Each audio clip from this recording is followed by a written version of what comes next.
Well, mali naman yung sinasabi ng iba na wala kaming karapatan na kausapin yung mga resource person. Kaya nga namin sila iniimbitahan para kausapin sila, para malaman kung ano yung mga bagay na tunay na nangyari. Para na sa ganun, kung meron siyang relasyon doon sa aming babaguhin batas o gagawin batas, makikita po namin yung mga sinasabi ng mga resource person. So, basically, yung kinausap namin siya is part of the betting system. Meron kasi kaming betting na ginagawa para na sa ganun makita namin kung talaga nagsasabi ng totoo at hindi.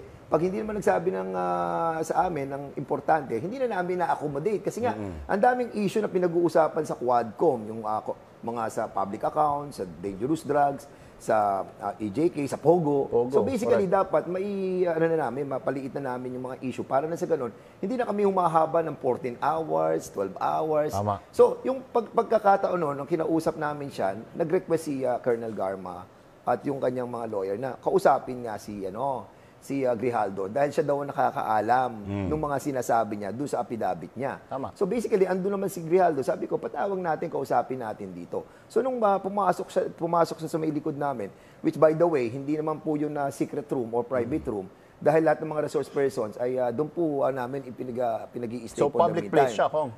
Kalapit siya ng isang ng aming kainan. Tapos at the same time, parang doon namin pinag-i-stay yung mga resource person. So yun lang ang sinabi ko sa kanya. Kaibigan mo raw siya. Tapos ikino-confirm mo ba yung mga nakasulat sa affidavit niya? Nung sinabi niyang wala, di tumigil na kami. Kasi hindi naman ganun, hindi naman ganun kahalaga yung sinabi niya dahil may nag-confirm na si Leonardo na sinabi niya. Tapos merong iba pang mga ano doon na si yung dalawang PDL, sinabi na merong na patayan, nagbinayaran sila ng tigi 1 milyon. At nakadkong pa yung 1 milyon. Diba? So, andun na rin si Warden, andun na rin yung si Jimmy Portalesa. So, talagang, corroborated na. Kumbaga, si Grijaldo, hindi na namin siya kailangan. Icing na lang to. Kasi si Grijaldo, ang sinasabi niya kasi, ang involvement niya doon kay Barayuga. Correct. So, which is peripheral sa EJK. Murder yun Hindi naman yung kasama sa EJK. Kaya, nagulat kami na suddenly, sinabi nila na ando sa Senate, meron daw bombshell. Tingin ko, hindi naman bombshell yung nilabas nila. Ewan ko, parang quitty siguro. Pero nakakalungkot lamang. Nakakalungkot lamang, binibigyan niya ng importansya yung sarili niya. Samantalang doon mismo sa Quadcom, hindi namin siya binibigyan ng interest.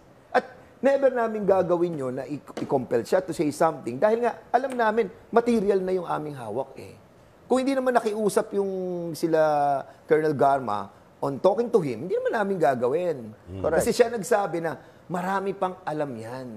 So pag may mga salita si former president ng mga ganong words, harsh words na alam natin na hindi dapat mapasama sa record, right away mag-move kami for the deletion.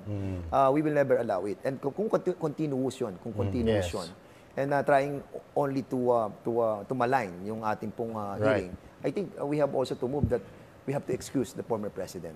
At kung alam naman natin na hindi na naman natin makukuha yung ating intention to find out dun sa reward system, then let him go home. Kasi instead na ma-demean yung ating pong hearing, I think the chairman will not allow it.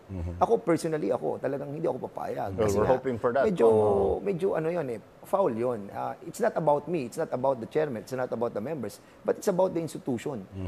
Basically, kapag yung nabasa ng mga tao yan, ang chairman dyan, si Dan Fernandez, si Ace Barbers, tapos minumura yung ating pong Quadcom, papatayin kita, or gano'n. Well, I think it's not proper. And we will observe the proper decorum. Si Digong